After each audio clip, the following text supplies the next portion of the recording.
Hey there, friends. I hope that you enjoy this episode of the Remembering and ReEnchanting podcast as much as I enjoyed making it.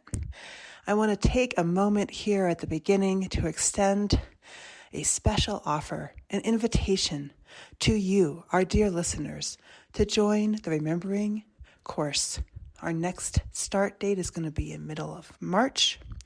This is a powerful, deeply moving, and for many people, transformational experience into the heart of colonization, climate change, family histories, ancestors, and so many other critical intersecting pieces.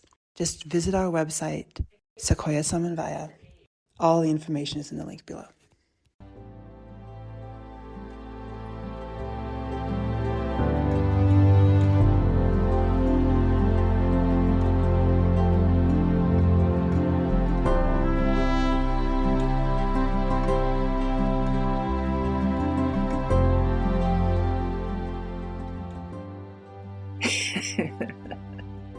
Hello, and welcome to the Remembering and ReEnchanting podcast.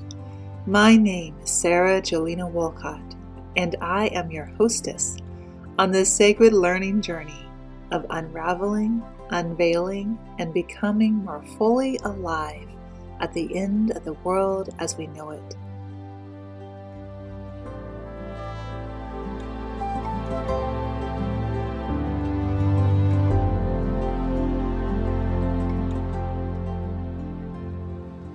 In this podcast, we offer up to you, dear listener, 3 forms of episodes to support your journey of remembering and re-enchanting.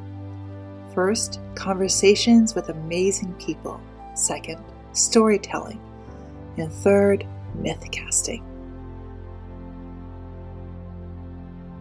In this episode, we're going to bring you a conversation between myself another amazing, fascinating leader in the areas of remembering and re-enchanting.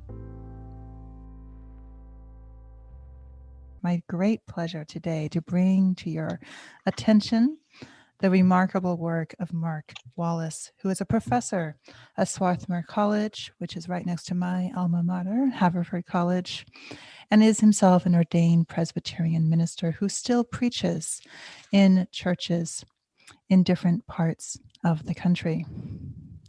Mark is the author of over seven books, and he received his degree in his PhD in religion from the University of Chicago, and he also holds ongoing teaching positions at the University of Pennsylvania and Temple University, also located in Pennsylvania. He has been engaging with these questions of religion and ecology for over 30 years and has a deep relationship with the woods of near where he lives. And so he brings to this conversation a deep scholarly and activist, personal, religious, and an ecological perspective. Like me, he grew up in California and has a deep love of the California landscape, although he has been at Swarthmore for 30 years and has been very much deepening into the local ecological histories of that particular place.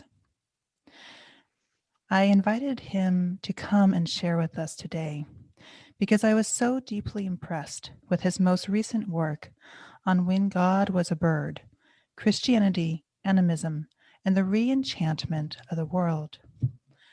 Part of what he is arguing, and part of what really the thing that grabbed my attention, is that we can actually conceptualize Christianity and its Judeo-Christian heritage as stemming from and holding within it a deeply animist sensibility and deep animist foundations.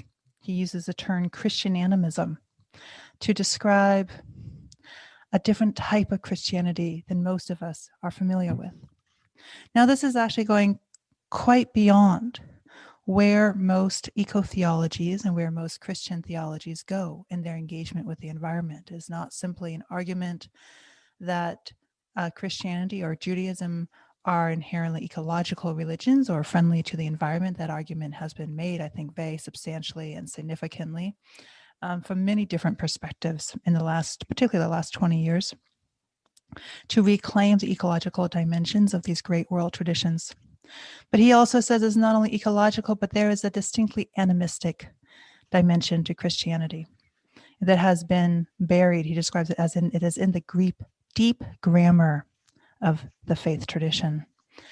And that is a notion that is very powerful. It has the possibility to change the way we understand Christianity and significantly to deepen our capacity to relate with the animist nature within all beings, not as part of someone else's faith tradition, but as part of our own Western heritage, for those of us who are leaning within our Western heritage, and or those of us who are stemming from a Christian and Judeo-Christian background, and who are seeking ways of engaging with Judeo-Christianity differently. So I'm extremely happy to have you with us, and we're going to, I'm sure, have a very rich conversation. Welcome, Mark. Thank you for joining us today. Thank you. I appreciate being invited, Sarah. So this is, as all of our conversations are very much conversations, not just interviews, but there are a couple key points I really want to kind of have us dig into. And I want to, let's just first describe, for those of our listeners who are less familiar with it and are not always sure what exactly we mean when we're using some of these terminologies. Let's say, how can we understand animism? So I think of animism as a term ironically freighted with racist baggage on the one hand, but pregnant with new possibilities for understanding our relationship with the wider natural world. So the term historically in the 19th century was developed to analyze how so-called primitive people saw the world in childish ways as filled with spirit or spirits. And this was a white supremacist put down to describe primordial communities as childish and as primitive, who operated in a framework that saw everything, every tree, rock, animal, plant, the landscape under our feet and the airy atmosphere itself. Every body of water is filled with animating spirit. So the word animism, like the word we have today for animating, animism then used to describe the inherent life or spirit within all beings, as I would put it. And though the term is contaminated by its origins, it's come today for both indigenous scholars of religion and culture and non-indigenous scholars like me to be a helpful way of categorizing how people can interact with the more than human world in such a way that we encounter the more than human world as alive, as sacred, as having the capacity for personhood, and as bearing within it inviolable rights, such that all beings have the right to not only survive, but also to flourish within the wider community of the wider biosphere. I can break that down a little bit further, but that's how animism today has come to be rethought, and how, tied to its origins historically, it can be repurposed now to function in this much broader, open context.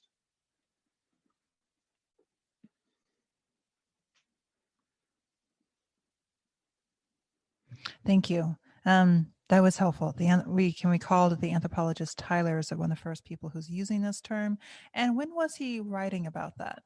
So this would have been in the middle to the latter part of the 19th century, when the Western Academy in the um, so-called human sciences, like the early study of anthropology, was developing its criteria for understanding human and more than human communities. And so animism was deployed as a kind of analytical term for describing the benighted epistemologies of first peoples who encountered the world as, you might say, an intersubjective communion of all beings, not a place divided between sentient humans on the one hand and dead matter on the other. But by the time Tyler, E.B. Tyler, and other Western anthropologists developed their own taxonomy, so to speak, for understanding reality, the early Cartesian and early Western scientific, and frankly, early Western theological binary between living, sentient, moral human beings and the rest of the world, that binary had already locked. So from that perspective, it was impossible for people like Tyler to overcome that binary distinction and encounter the more than human world as a living place. It was just impossible. It's really been in the 20th and really in the 21st century that scholars have begun to go back into that material and to see with Tyler and others the possibility of rehabilitating terminology like today we would rehabilitate for referring to non-binary people as queer, to rehabilitate that earlier terminology and repurpose it to serve more inclusive ends rather than the divisive binary ends that terminology originally served. And as you say, it's a relatively young term. Tyler really coined it in many ways. It hadn't been used in this way before. And because it was a relatively young term, it makes it also relatively easy to shift some of its meaning. I hope so. I mean, the term was somewhat current during the Renaissance and the early modern period. Oh, okay. But it was really Tyler who took the term and deployed it to describe the sort of childish worldviews of primordial people. And but ironically, under the cover of those racist assumptions, there was a kernel of insight that, as I years ago began to read, in particular, Native American scholars and anthropologists, and then non-Native scholars, I began to see alongside others that this kernel of insight into the beauty and the magic and the wonder of the more than human world as alive, as sentient, as sacred, and as having the capacity of personhood, how that notion came alive to me, so that as Indigenous people will often refer to rock people and sky people and thunder beings and plant people and tree people, that I began to see that, in fact, the notion of animism, other terms like paganism or heathenism, were so freighted with such negative racist assumptions that in many ways those terms for me were not retrievable. But the term animism, in its strangeness and oddity, in spite of its historical connections, could be a term that could be reworked to describe the actual personhood of non-human beings who have the capacity for relationship, who evolve and change over time, and who occupy their own critical space in the wider, more than human world that we all occupy. And that's what the term animism has been able to do for me. As you're describing that, I'm wondering, is there a particular moment or a particular something that happened that helped you connect animism into Christianity per se, so into the scriptural texts? So is there a particular passage, a particular moment that was your entryway to make the connection, not just with the Crum Woods that you so love in your area, in the historical homeland of the Lenape people, but also in the scripture? Yeah, I, of course, you mentioned that I'm a minister, and so growing up in a largely white suburban Protestant church in Southern California as a young person, Christianity to me stood for language. It stood for the book. It was a religion of the preached word. That's very important in the Protestant tradition. The other book, the book of nature, a book that can also be enjoyed and read and encountered, was not part of that early formation for me.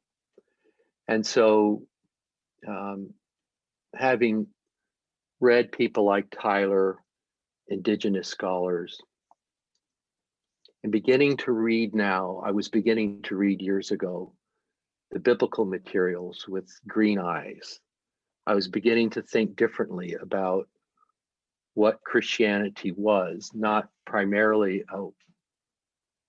a white, book-oriented, language-based religion, that it was something else. And what came into focus for me in response to your question was in all four of the Gospels, those early imaginative biographies of Jesus, there's the story of Jesus's baptism that's told in different ways. And in particular, to take, for example, the Gospel of Luke. The writer says that when Jesus was baptized, the heavens opened and the Spirit of God came upon Jesus in bodily form as a dove.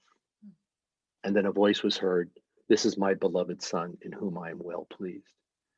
So that early tableau, what Christians call the Trinity, there's Jesus, there's the voice of the Father, and there's also the Holy Spirit. What I realized in the Gospels, and this example of the Gospel of Luke, is that the Spirit of God, a member of the Trinity, co-equal and co-eternal with God in Christian belief, God the Father, God the Son, God the Spirit. The Spirit of God is literally a bird, not figuratively or poetically or as some sort of rhetorical, offhand, ornamental comment. But the author describes God enfleshing God's self, or you might say enfeathering God's self, as a bird. The Spirit appeared in bodily form. The Greek adjective there is somatikos, where we get the word soma, S-O-M-A. So God somatizes or corporealizes or enfleshes or enfeathers or embodies or incarnates God's self as a bird. And Luke says, and the Holy Spirit appeared in bodily form as a dove, not like a dove. The Greek preposition there, hos, in this context means as a dove, not to appear somewhat kind of like this particular bird. This is who God is. This is what God became. I realized, Sarah, that contrary to my upbringing and formation, that the Bible is a record of a double incarnation. God generously and promiscuously incarnates God's self in the Gospel of John in all flesh. Mm.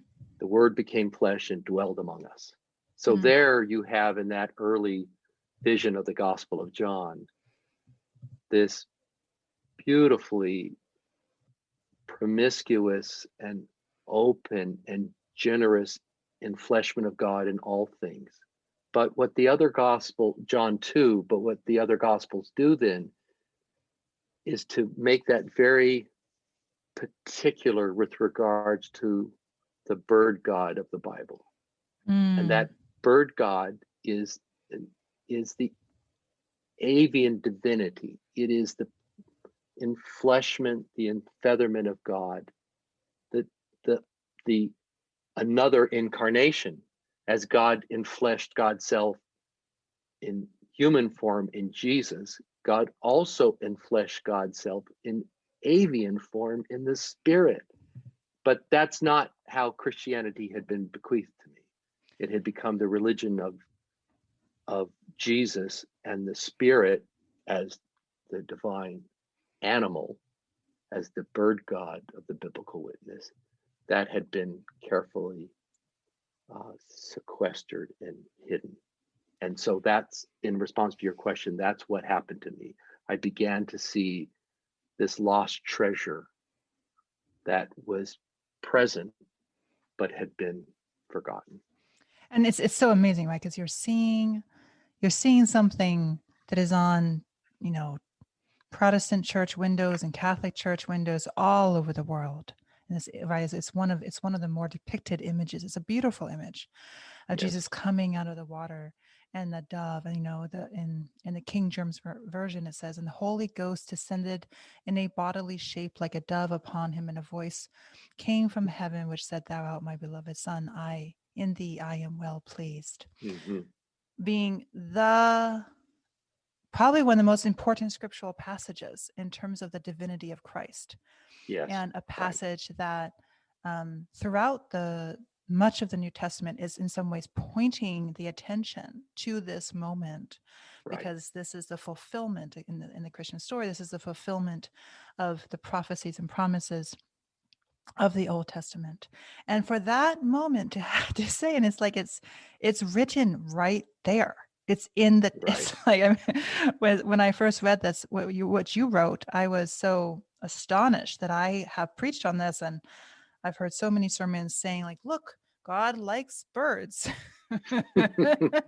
But if you actually read the text, it says it descended in a bodily shape like a dove. It's like it becomes a bird. God becomes a bird. Right. And it's right there. It's not that, God doesn't become like a spirit that isn't seen. Right. Like God is enfleshed into, enfeathered. And I love your use of this term, enfeathered into a bird. Mm-hmm. So it's right in front of us, and for centuries and centuries and centuries, we have not been reading that. We've literally not seen it. And I think, as you were saying, it's not. I mean, I want to get into this question around the word in the English translation. It's translated often into like a dove. I want to get into the metaphor here a little bit later. But first, to how much we can lean into metaphors and all this. It's an important scriptural question. But before we do that, because let's go back to what you have begun to talk about in terms of let's go back to Genesis, because I think that then, as I understand it, that initial insight took you into, as you say, a treasure hunt into the text to see what else you could see and where else might you find this. And so what did you find? Or what did you see differently? So with these animist optics, so to speak, with these green eyes, I began to reread the scriptural heritage differently. I began to see in the book of Job, for example, that God says to Job, "You're not the first of my great works. I respect you, Job. I have sympathy for what you're going through. But consider the hippopotamus, consider the Leviathan. God, in that famous passage at the end of the book of Job, invokes both, as it were, real and mythological creatures to say to Job, I have made all these other works, these spectacular creatures.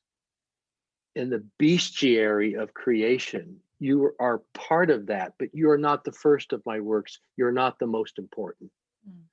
It's shattering to Job to discover existentially and theologically that the kind of working anthropocentrism, the human-centeredness that we all operate with, is contrary to God's intent.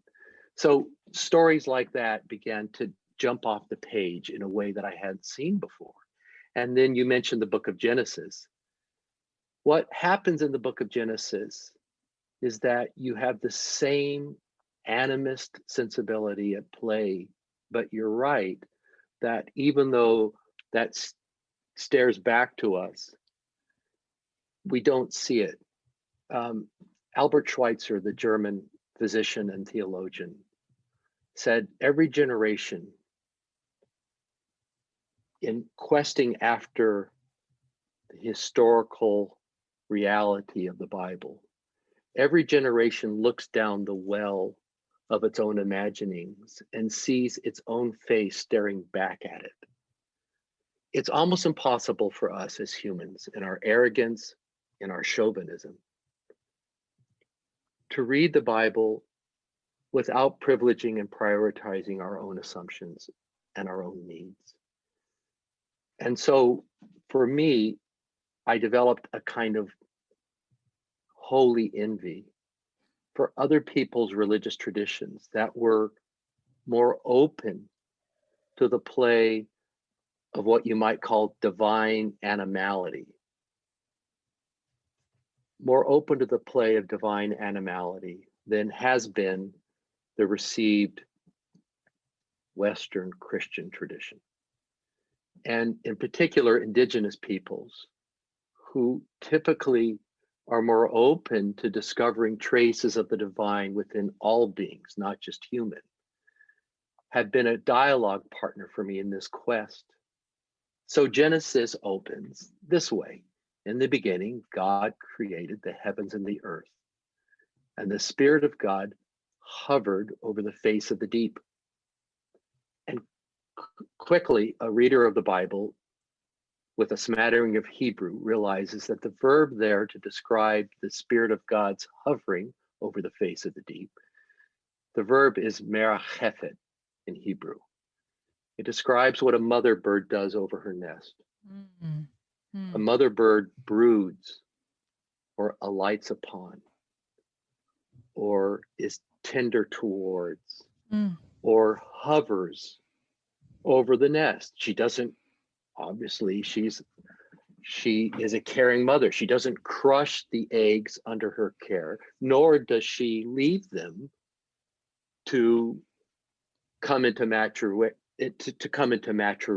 apart from her nurturing presence. Now, the writers of the Bible, the rabbis and the church fathers and mothers who then interpreted that passage were aware of this early feminine imagery for God. And they would sometimes give voice to that divine feminine.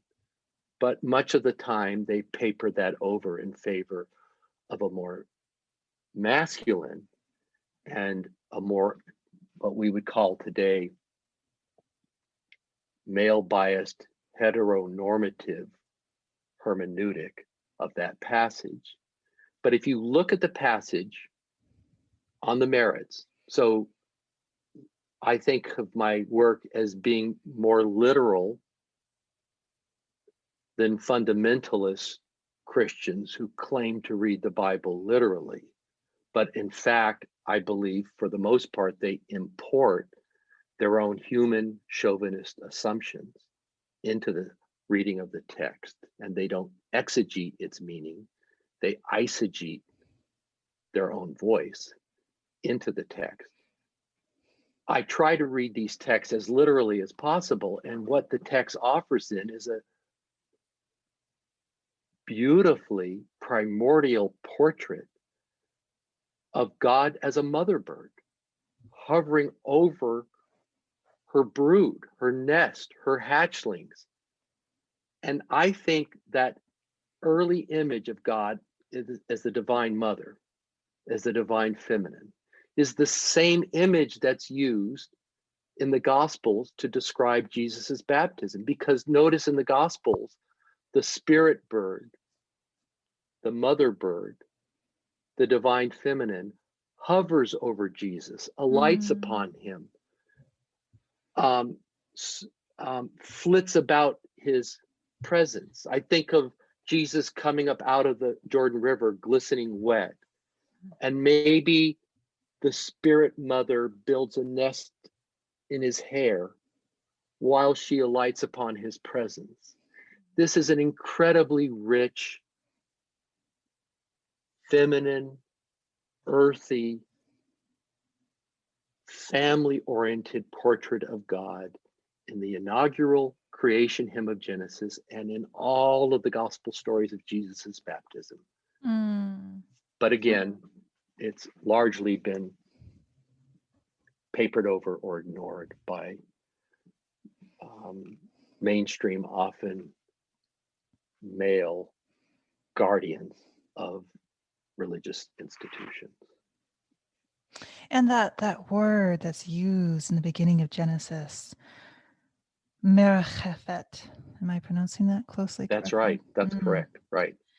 The spirit's movement is merchefet, alternately translated as to hover over, sweep over, move over, flutter over, or tremble over.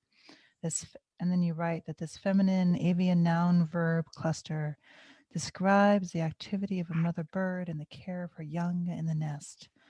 And then you go on to suggest that another place that we see this is in Deuteronomy 32:11, where God is said to be a protector of Jacob in a manner akin to how an eagle stirs up his nest, and once again this word merchet over its young.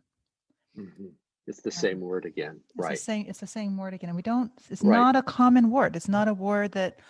It's as you say. It's a feminine word. It's not a word that we see very often. It's a but very, very precise and very particular word choice that the Correct. authors are using to describe this primordial moment. Right. Right. And as we in the West divide the animate human world from the dead, inert, inanimate world of matter. I'm saying that's a false distinction, but that's the operative opposition most of us function with. We also come to the Bible with a rigid binary distinction between male and female. Mm-hmm. So that same binary or oppositional thinking with regards to the human and the more than human also obtains for most of us in our description of sex and gender.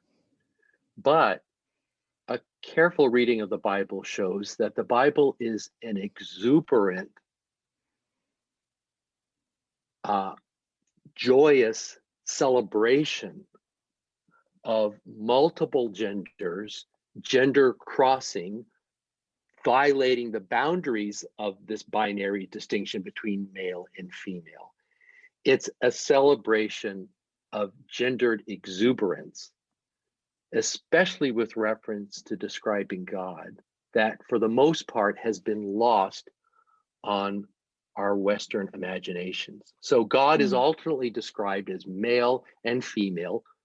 Both characteristics are ascribed to God at the same time. So the eagle god of Deuteronomy that you're talking about is sometimes described as male, but also as a nesting, mothering, nurturing, fluttering about female, a mother bird. We have problems with that, but the Bible didn't have a problem with that. The Bible wanted to give us a vision of God that was, of course, whatever else God is, if there is a God, God is beyond gender. But in our language, we need to be able to understand what God is, as it were, beyond gender. And so gendered language is used, but it's not exclusively male. It's not exclusively binary. And sometimes it's richly feminine, as in the case of the mother bird of Genesis, and I'm suggesting the mother bird in the gospel portrayals of the Holy Spirit, who flits about Jesus in the same way that the Genesis bird does. But again, we sense that, we're aware of it, and then we quickly move to censoring that gender fluidity because of our oppositional thinking about gender in normative Western society. And not just gender fluidity, but also this sort of queer eco-erotic moment here, in which you have this avian, feminine, hovering spirit over a very often conceptualized in waters, conceptualized symbol is often symbolized as feminine. You're right. So these waters hovering together. I mean, it's a very queer image. It is queer.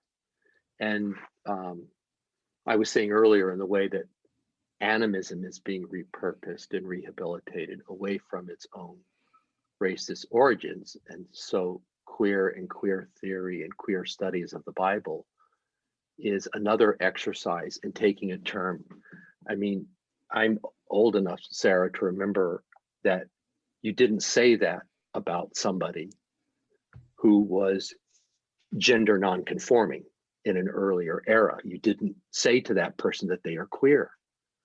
I have lived through a transition in that regard that has been magical and wondrous. And as I have used, as it were, green eyes to reread the scriptural heritage, I've used queer glasses to do the same. And the queerness and the animist characteristics of the Bible are there all across the panorama. But again, it's difficult to see oftentimes because of our Western bias. And this is, our very object-focused perspective. I mean, so much of what I hear you speaking to is a tremendous fluidity of spirit.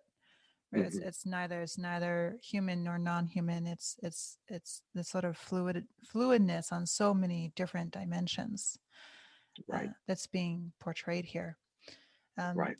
So then you keep going. You don't just stop with this passage. You keep going through Genesis and Deuteronomy, and I'm wondering if we can sort of fast forward a little bit and go into Moses and some of your talk about Moses and the snake, because as we're talking about thinking about animism and indigenosity and what does it mean to reconceptualize Christianity, what you're pulling out around the snake, the snake and Moses, which most people probably don't even know what I'm talking about, and the golden calf. So as you say, probably one of the greatest arguments against animism in the Bible, as you yourself point out, is the golden calf.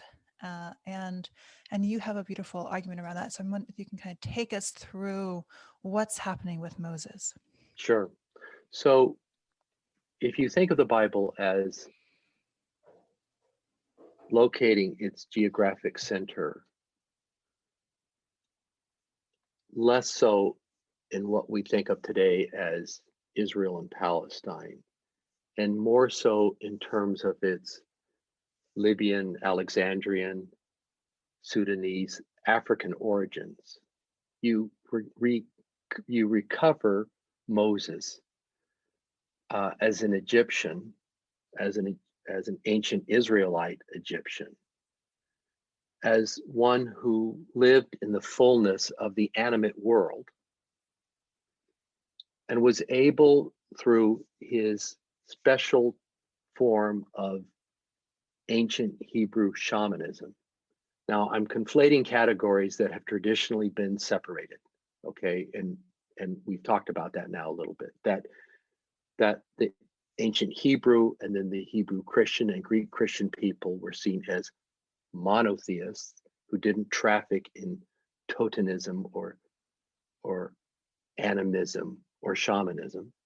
And then you had the people that they were at war against, who were deploying these kinds of religious sensibilities in their own practices. In fact, I think that binary distinction between the two, between the animists or the fertility cults on the one hand, and the Jews and the Christians on the other hand, I think that's a false distinction. But be that as it may, that's the distinction that most people have operated with. But if you read the Moses story against the grain of that false distinction, then what you see is that Moses is a practitioner of the animist powers and potentialities of the natural world. And part of his charm and charisma was to be able to channel those animist powers in his own interactions with others. So that Moses, in the various stories in the Bible, when he is asked to perform certain miracles, is able to take inanimate, seemingly inanimate objects, I should say, and allow them to shapeshift into animist beings. So he'll take staffs or walking sticks or rods and energize them to shapeshift into being snakes, serpents, wild creatures. So that frames then what happens with the golden calf.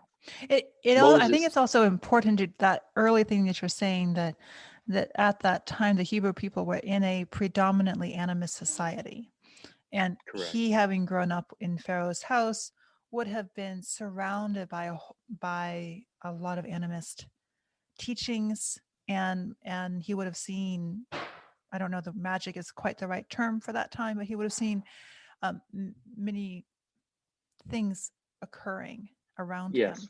Yes. And he himself probably would not have had some of these categories that we have today, and probably many of the people in that time would not have had some of these divisions that Correct. we have imposed upon that moment. So we're describing a relatively young man who would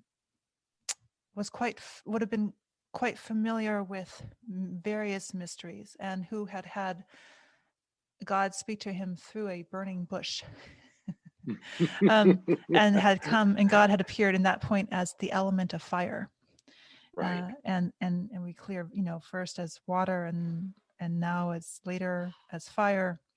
There's this sort of elemental capacity, this deep reverence for the elements that we can see here. So then, go on. Tell us what's happening next. So, right. So you're right.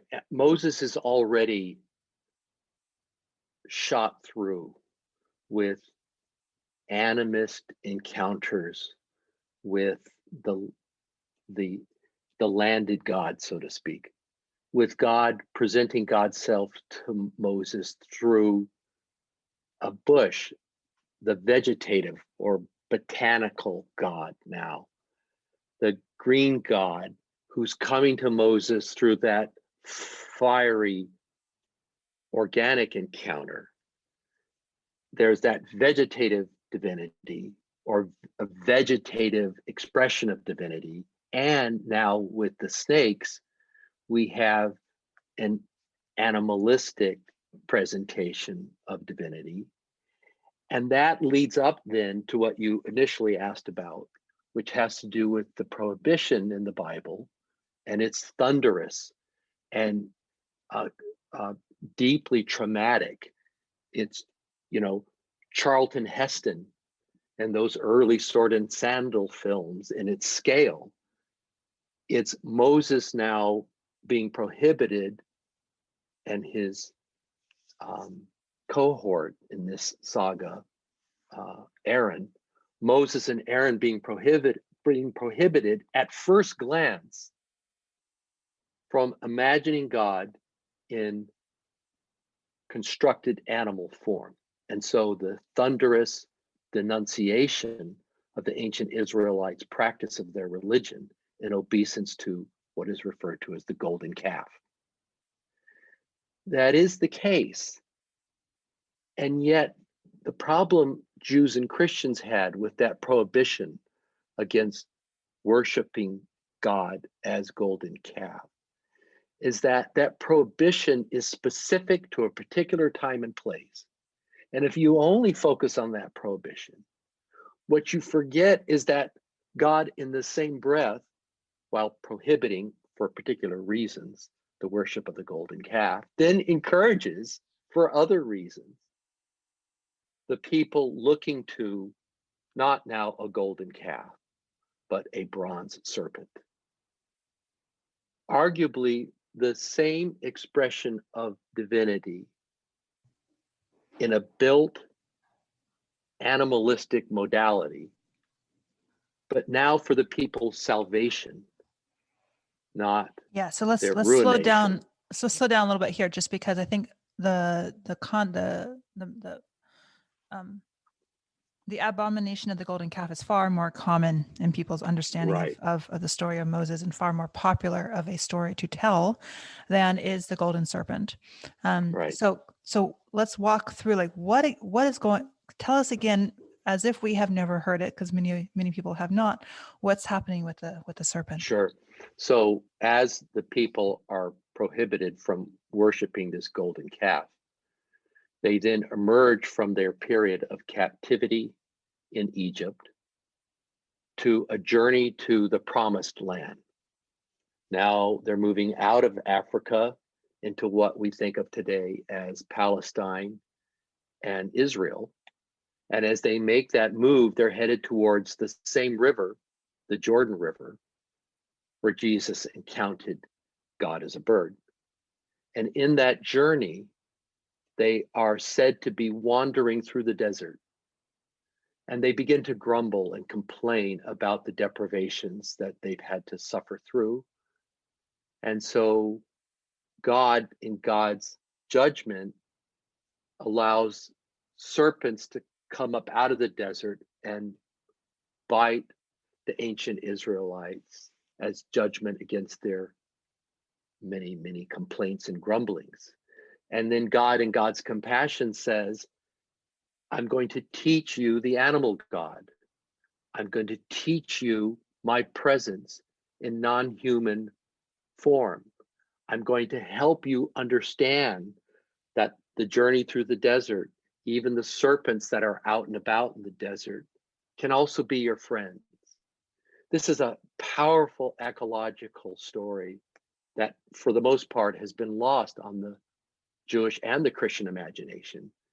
But in the imaginary of the Bible, now God says, in a kind of homeopathic spirituality, the very thing that has tormented you now is the very thing that can save you. The disease is the cure. Look to, I want you to build what God says is a bronze serpent.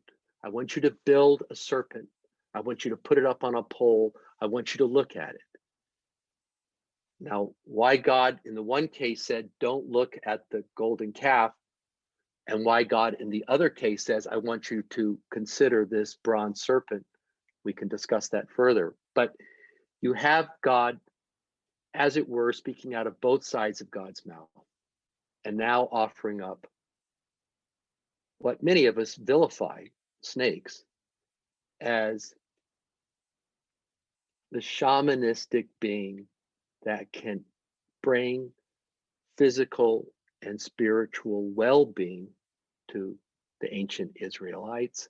And that portrait of the bronze serpent that God says for the people to look to for their salvation then gets, not only in the Hebrew Bible, we could talk about those instances, but then in the New Testament gets repristinated in Jesus's ministry when he says, you know about this bronze serpent, you've heard about that, you heard about how God wanted you to do that. Then Jesus says, I'm now that snake being. I will shapeshift for you. I will become the new bronze serpent. This is in the Gospel of John. Right. Okay. So, and I will. Go ahead. So the first piece for those who are interested in doing some of the scriptures, we're looking at Numbers 21, and it's, it's once again, it's one of those things when you read it, you're like, oh, did I ever read that before?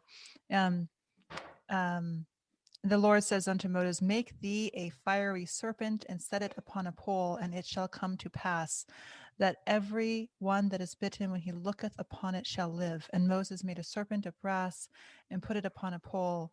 And it came to pass that if a serpent had bitten any man, when he beheld a serpent of brass, he lived. And it's like Tyler could have would have described Yes. that as the ultimate animist. Yes, it's an ultimate animist eruption within the Hebrew Bible, even though, right, we've been taught to read the Bible, Hebrew Bible and Christian scriptures against those animist eruptions. It's right there. This is, right there. You don't, it's like, it's so clear. And even like this, God saying, make thee a fiery serpent. And then Moses made a serpent of brass. Mm-hmm. And like, even that connection, that framing, like I've heard so many mythologies from other cultures that Tyler probably helped to catalog, use almost those same images, and particularly the power of the snake to heal, to both bite and threaten the people, and also to heal, and that kind of both destructive and life-giving element of the serpent. We see that within, and this is just as the people are coming out of slavery, and that and often in indigenous traditions, the snake is associated with a transformational journey into greater liberation. And so we're seeing that same use of that same serpent symbolism is I would say actually quite core. And then you say that they continue to hold on to this statue.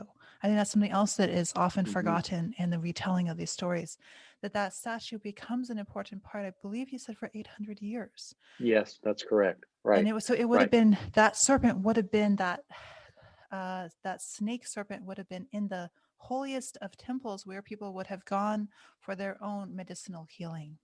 Right. Even though one knows from reading the Hebrew Bible that there was a struggle then within the community whether to continue that snake worship tradition or not. Now, it's the snake worship tradition, as you're saying, is valorized in the Hebrew Bible as what God is asking people to do for their healing, for their renewal, for their salvation.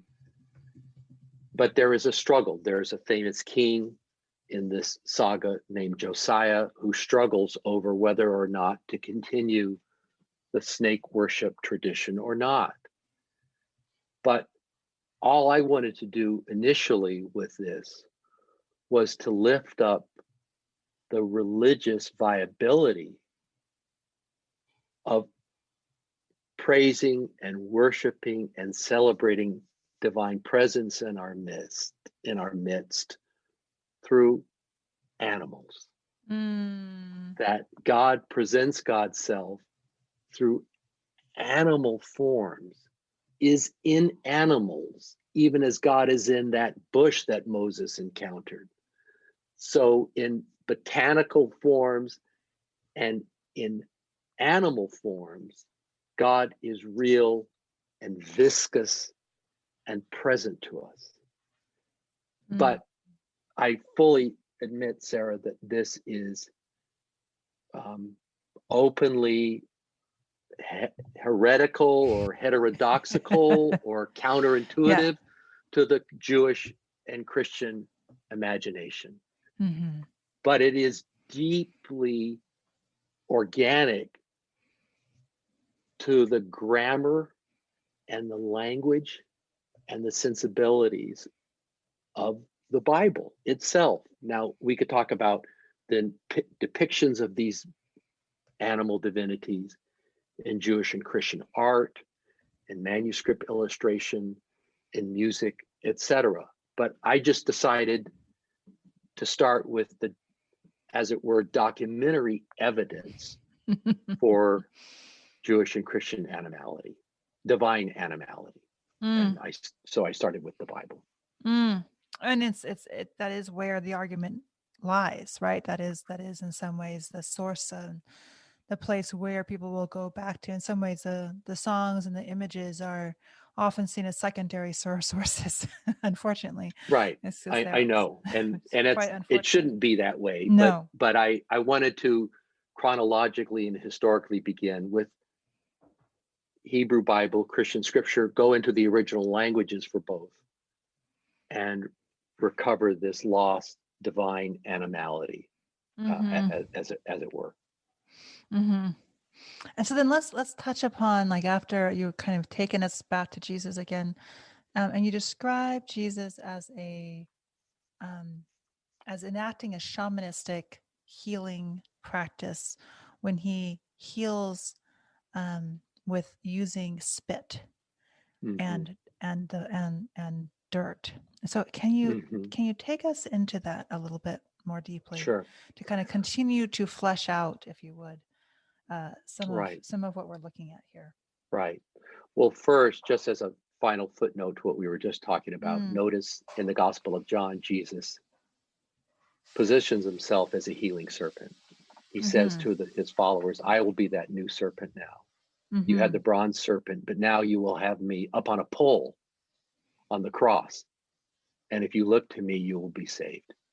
If divine animality were the object of God's scorn, why would Jesus invoke the sacred serpent? Why would he shapeshift into the serpent to provide salvation and healing for others in the same way that Moses did with the bronze serpent? He's the new serpent.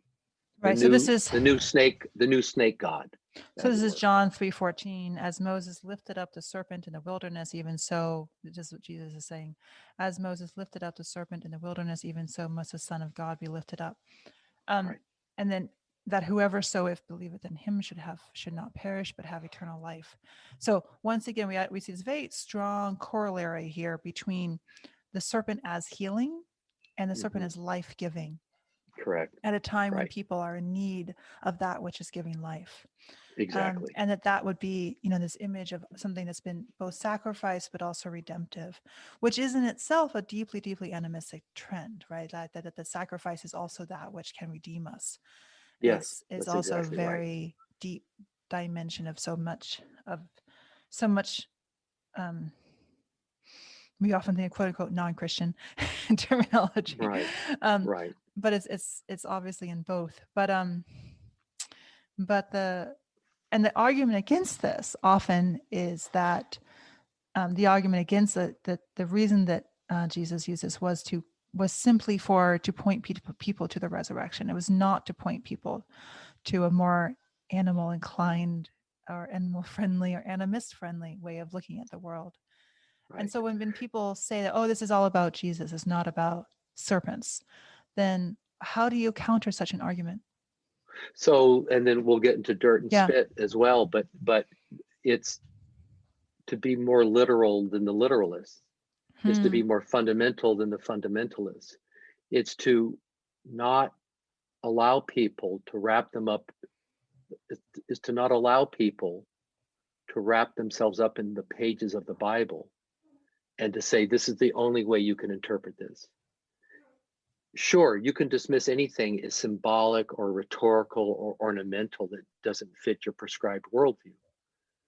But if you try to ease into the Bible with openness, then what you see is that Jesus is incredibly comfortable with shape-shifting into a variety of more than human life forms, including in this case, the snake, as a way of expressing the richness and the fecundity of God's presence in all things. So going back to that Johannine vision, the word became flesh and dwelt among us. Now, just using the Bible's own language in the prologue to the Gospel of John, now the whole earth is God's habitat or God's habitation. That's what I think Jesus is trying to say here. He's trying to say, I can help you realize your thirst and your hunger for healing, for well-being, for salvation. I'm going to do that by pointing to other beings like myself, in this case, the snake, as one of the agents of that healing as well. It's really counterintuitive to us because we have, of course, based on a certain reading of the book of Genesis, denigrated the snake as demonic and destructive. And I find it incredibly shamanistic, and it's a beautiful sleight of hand that Jesus now invokes the snake god as a way of understanding his own powerful ministry among people. So kind of, so yeah, so go ahead. take us to this. Snake, or not snakes now, but spit and dirt. Yeah, spit and dirt. This is such a vague. It's, again, I think it's something that we can easily miss. Right. So it's easy to read Jesus's interactions with other people as what you might call what the ancient Greeks called the deus ex machina, the god in the machine. So like a Greek play is bumbling along, and to resolve all the conflicts in the play, boom, onto the stage, this divinity appears, which reconciles all the differences and all the oddities in the context of the play. And it's easy then to see Jesus in machine-like terms as performing miracles in a kind of autocratic way without interacting with any natural elements in the performance of those miracles. What I began to see was that Jesus, like most traditional shamans across global cultures, that Jesus was deeply intimate with the healing and the restorative powers of soil and earth on the one hand, and natural medicinals like saliva and oil and other such things on the other, that he was able to live in this world where he could cross-pollinate with different healing energies and bring these healing energies as a conduit himself into the life of the people who were crying out to him for healing. The biblical writers could have pictured Jesus as just by fiat saying, you're healed, or you now are delivered of this disease or of this demon, in such a way that would have driven him away from what I'm calling these natural medicinals within the organic world. But it didn't do that. It had him working with, not manipulating, but working with the potentialities of these healing energies within the natural world in his encounters with others. So one example, for example, and there are many of these, is in the Gospel of John, the 9th chapter, where a man who can't see comes to Jesus and asks for sight. Now, again, by fiat, he could have just, as this mechanical deus ex machina Jesus is sometimes pictured, he could have just said the word and the man would have been healed. But what he does is that he makes patty cakes for the man. He spits to the point that he creates so much saliva that he wets the soil under his feet. Which would have taken a lot of saliva, right? A lot of saliva, a lot of spit, a lot of sputum, as it were. He would have been bringing up a lot of fluid. So Jesus is a master of reversal. He's a master of inverting and reversing what we consider to be holy. He questions, and what we think of as dirty and disgusting and unholy, he valorizes. So he takes dirt, spits into the dirt, molds it into clay, echoing, I think, God's early molding into clay the first humans in the second chapter of the book of Genesis. Again, a resonance between the Gospels and Genesis. Like with the first humans, he molds into clay patty cakes, and he patty cakes onto the man's eyes. He makes a poultice, mud cakes, and puts it onto the man's eyes. And he pastes those mud cakes into his eyes. And then over time, as the man peels off the mud cakes, he's able to see. Now, if what you want is a Christology, as it were, from above, not a human being like us, but some sort of artificial divinity who only appears to be human, then he doesn't need to do this. This is all irrelevant, because he could simply, again, mechanically, in this kind of crude supernaturalist way, just perform the healing.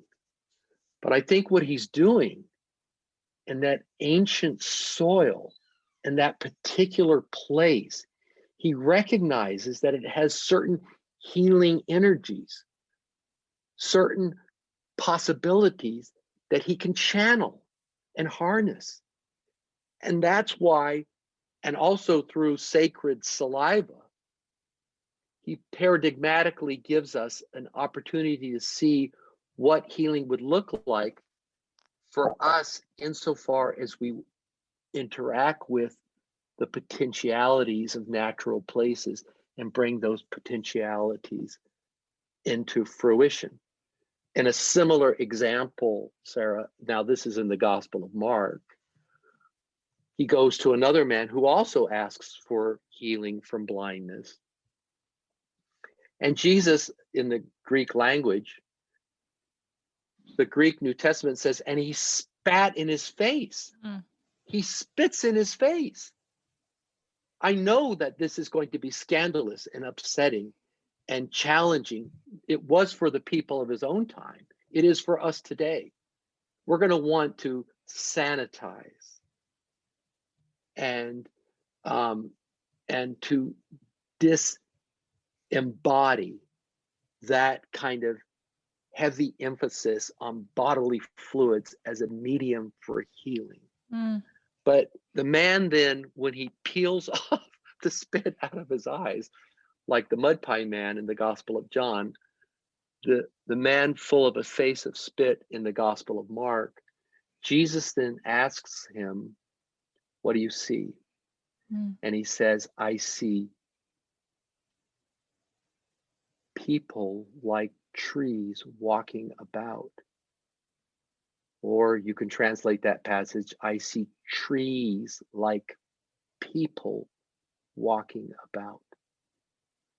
And I think the man, in his own coming into presence of being an unseeing or a low-seeing individual, now with the gift of sight, is seeing the world alive with trees and people operating in the same space as living beings. Jesus continues with the healing, and the man now sees things more in terms of how we typically see things, in terms of a binary between living humans and inert, non-human trees. But initially, the healing plunges the man into an animist world in which all beings live on the same continuum. And I think, in my mind, what Jesus is trying to do there is bring together, as it were, in the way we would put this today, the how would you say this? The left brain in its linear, bifurcating, binary way of thinking, and the right brain in its visionary openness to the continuity between all beings. The miracle story of that man in Mark, I think, is a story about the bringing together of both brains, both worlds, the animist world, and then later on, the binary world that most of us operate within. And so the first one that emerges is the non-binary. At the first level of healing that we so need is to bring us into the non-binary. Correct. Right. And that's not skipped over or papered over or denigrated or polemicized against.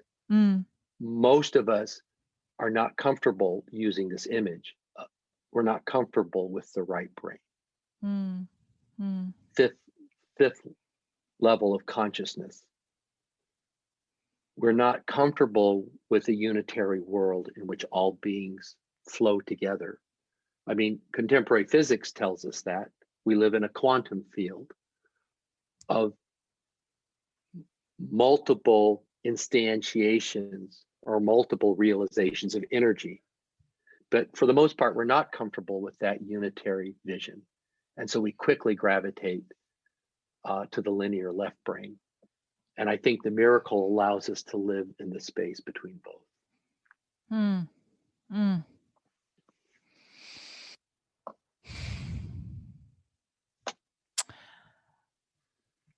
So let's sort of, and you go on, you give other examples, both in the Old Testament and the New Testament, and you kind of meander into various things, but let's just pause for a moment with just these examples.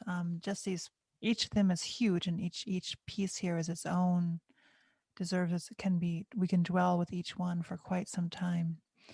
But as we kind of look at the whole pattern and we kind of reimagine the Judeo-Christian world, the Judeo-Christian scriptures as pointing to a divine figure who is deeply fluid and who is celebrating the human and the non-human and how they come together to bring together a world where both are engaging with one another for collective healing. And where we don't have to be afraid. Like there's such a like, if divine is in all beings, then we can loosen our fear of snakes and our fear of spit and our fear of great waters, even as they are all of those, even as there are things to be afraid of. Not to say that fear has no part, but we can also have no fear. And like, what becomes possible? I wonder if we can kind of tease out some of what becomes possible when we allow Christianity to also be animist. Well, that's a beautiful question. And what's possible, and this is very practical and political and ecological. Wendell Berry, the Kentucky farmer, poet, philosopher, says there are no unsacred places. There are only sacred places or desecrated places. What animist Christianity, which I think is at the core of original biblical Christianity, what animist Christianity then allows for is to encounter now all beings, every plant, animal, landscape, body of water, the atmosphere itself, all beings as sacred, as holy. And if I can be so bold, as divine. This way of not so much thinking, but living into a possibility that has always been offered to us, but then quickly snatched away by the guardians of orthodoxy. This living possibility then empowers us to enter into a relationship with more than human beings, as our kinfolk, as our friends, as our family member, as our brothers and our sisters, our aunties and uncles, our mothers and fathers, and so forth. This possibility returns the Christian faith, in this case, to its indigenous origins and moves it out of the camp of Greek and Roman philosophy on the one hand, and then Christianity as the legitimating force of Western colonial empire on the other. Because, and the reason to kind of like tease into this point a bit more, the part of the reason for that is that when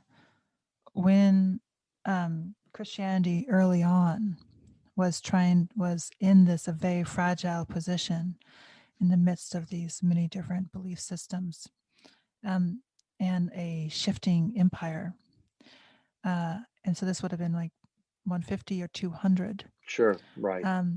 We see Christians aligning themselves much more closely with Greek philosophers in their argumentation and in how they were presenting what they were doing, and how they in some ways grafted themselves into a Greco-philosophical tradition. Correct. In part because they were trying to in some ways maybe prove themselves, and perhaps they also, maybe some of them really loved Greco philosophy, and there's much to love there, there's much to respect, right. there. Not necessarily, they may not have been trying to divorce themselves from animism. They may have simply been trying to like align themselves with this particular philosophical tradition, which at that point would have been pagan, and right. Would not and at that point would not have been anti-paganism, by of course, but it was a much more intellectual and it had a bit of a mind-body split, not as much as it came to later on, but even Correct. then you did have an exaltation of the intellect over the somatic. Is that accurate? Is that correct? That's Greek and Roman philosophy, although there are counter moments within Plato and Aristotle to that effect, largely operated according to a binary split between, on the one hand, the spiritual and the mental and the male, and on the other hand, the bodily and the physical and the female. Right. And that split, which is now taking hold of the Greek and then the Roman imagination, in my judgment, infects the early writers of Christianity. You start to see it not in the Gospels, and for the most part, not in Paul, Jesus's early follower, but Paul's successors, including writers of the canonical books of the New Testament, as the New Testament chronologically develops. These writers begin to operate with that mind-body, male-female, spiritual versus corporeal split. And I think early Christianity, now going into the 2nd and 3rd centuries, suffered from a lot of, let's call it, legitimation anxiety.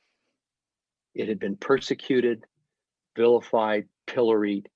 It's now looking to earn its place in wider, polite, and political and academic society. By the 4th century, it becomes co-opted, and some of us know this story, by a late Roman emperor named Constantine, who arbitrarily, in many regards, decides to stop persecuting Christians and make Christianity the religion of what then became the Roman Empire in its latter stages. And that then with that move by Constantine, Christianity became Constantinian, and we are off to the races. Christianity as the ideological guarantor of domination and tyranny and empire. Eventually, what becomes white supremacist domination and tyranny and empire. But in that early stages, you're right that the early fledgling Christian movement in the post-Jesus period into the first and second centuries is split. Some of the early apologists, as they're called, though that is writers who tried to defend the intellectual credibility of Christianity, saw, for example, in Plato, prefigurations of Christian teachings. And they would make a lot out of what Plato wrote in terms of then what Jesus said and Paul and so forth. So they saw this similar universe of understanding operating among the Greeks and the Romans and the Bible itself. But there are also animist eruptions even within these attempts to ease Christianity's legitimation anxiety. There was a martyr in the early Christian church by the name of Polycarp in what is today Turkey, who, when he's killed, a dove escapes from his chest and floats out into the atmosphere, signaling, I think, the reverse movement of the dove in the gospel stories that we were talking about earlier regarding Jesus's baptism. Polycarp was filled with the animal god. Polycarp was filled with avian divine spirit, symbolized by the release of the dove. So it was both a religion then of animist and vernacular sensibilities, but also it was becoming a religion wanting to become more philosophically and less earth-based in its articulation. And as it polished itself, it moved away from its animist, earth-based origins, very much at the center of who I think Jesus was, into this other headspace that made it more respectable in late antiquity.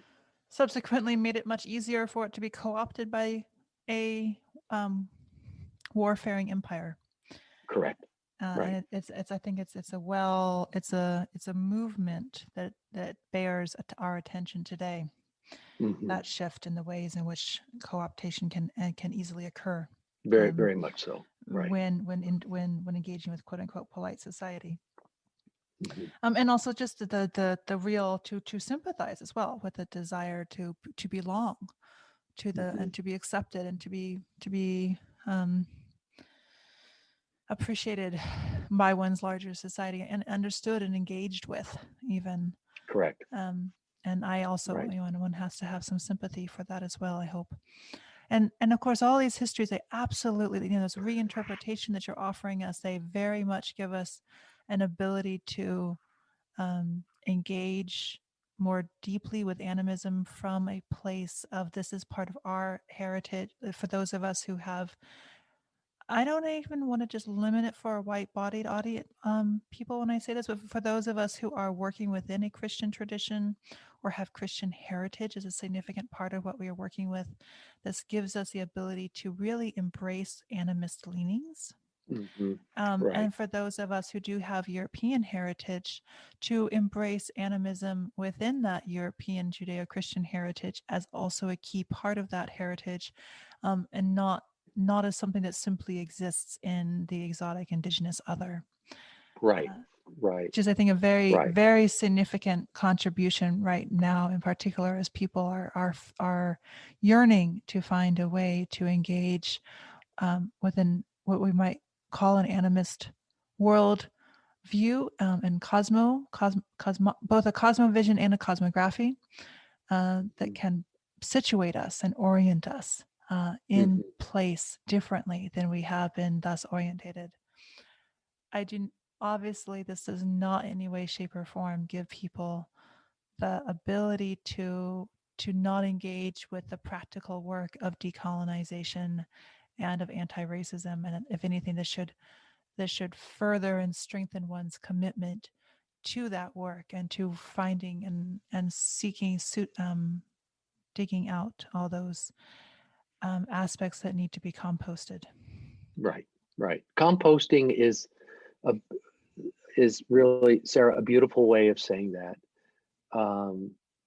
There's an early anthropologist who said, named Mary Douglas, in a book called Purity and Danger. She said that the great hope of the religious traditions, and here she's talking about, she was specifically talking about Judaism in relation to the Hebrew Bible. But she said the great hope of religious traditions is that they can learn how to compost.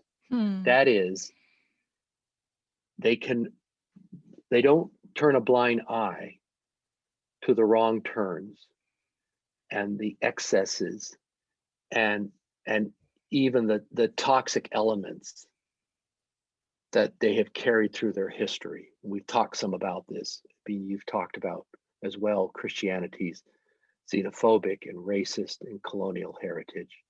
That can't be denied or ignored. But if you compost that with the compostable elements that are life-giving, animistic, and celebratory of our existence on the planet, then maybe in bringing the two elements together, you get, like we do today with organic matter, black gold. You get something magical out of that allows you both to take stock of your toxic origins and at the same time bring to bear, in relation to that, new possibilities of living into the Christian imaginary that wouldn't be there without that composting. So it's to be frank and honest and vulnerable about, for those of us, like you're saying here, for those of us who identify with the Christian heritage, is to be frank and honest and vulnerable about that. But it's also to find a way. Yeah, please. And for those of us who no longer wish to identify with the Judeo-Christian heritage, but who are carrying it with us, and it deeply influences so much of global society. It's not just American society. It's influencing so much beyond these borders. That's right. And Europe and so many others. So what this image that you're offering us here as we must draw to the end of this conversation, I'm hoping that we'll be able to have another conversation to kind of pick up specifically around your work around John Muir, and some of these, how this goes into his thinking in the early environmental movements and how we might be able to read Muir differently. And that's also a very critical conversation, which I'm hoping we can have at a later time. I would love to do that. Which it's such a rich thing. Thank you so much. And so I'd like to kind of just leave with this image of both of as you said, it's composting with that which is life-giving, and really turning it over and letting that air in, and seeing within it those parts of it that can become the fertile soil. And I hope that our listeners would find that the stories and the re-narration of these biblical stories that have, some of them we have seen, like that dove over Jesus, that enfeathered deity, that queer, fluid spirit hovering, that maternal avian divine figure hovering over the waters and hovering over the image of one of God's children emerging from the waters is such a beautiful reimagination, and I hope that these images and symbols are ones that can dwell and that can ignite our readers and inspire and enable us to hear the birds in our lives differently, and to see the birds differently today. Right. As divine visitations. right? As opportunities for encountering God, however one understands God, whether one believes in God or not. It's opportunity for encountering God and all of God's beauty and wonder and mystery. I'm a inveterate, incorrigible, hopeless birder. I love birds.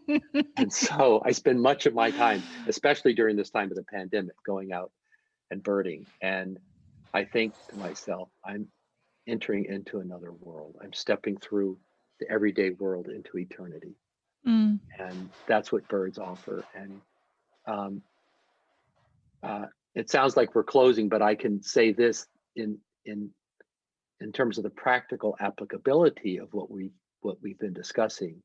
There was a biologist named Stephen Jay Gould who said, unless we find a way to love nature again, we will not be able to preserve the world for our generation and for future generations.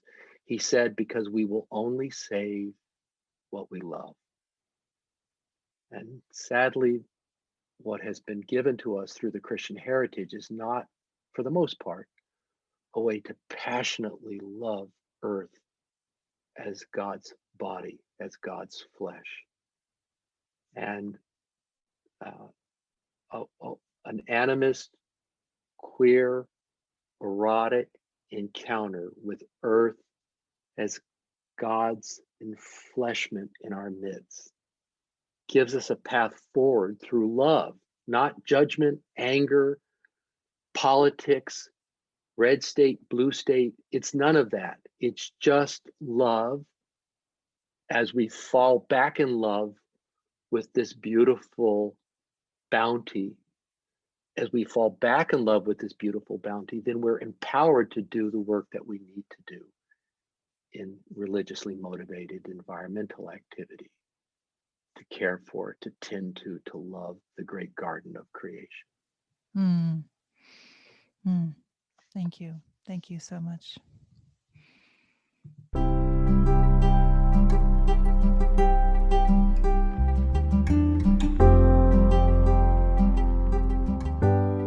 Thank you so much for listening to the Remembering and Re-Enchanting podcast. If you are enjoying what you are hearing, please subscribe, share, and leave us a review. I am always happy to hear from you, dear listener, to continue finding ways to connect the disconnected and go deeper on your own journey of remembering and re-enchanting with your communities, your organizations, and your families. I invite you to check out our courses and other community offerings via the Sequoia Summit Via website. You can also follow us on Instagram, Facebook, and LinkedIn. Though I must admit I spend much more time working with really amazing people than crafting social media. If you want to work with me one-on-one or bring me to speak at your organization or family office, you can find out more at sarahjelena.com.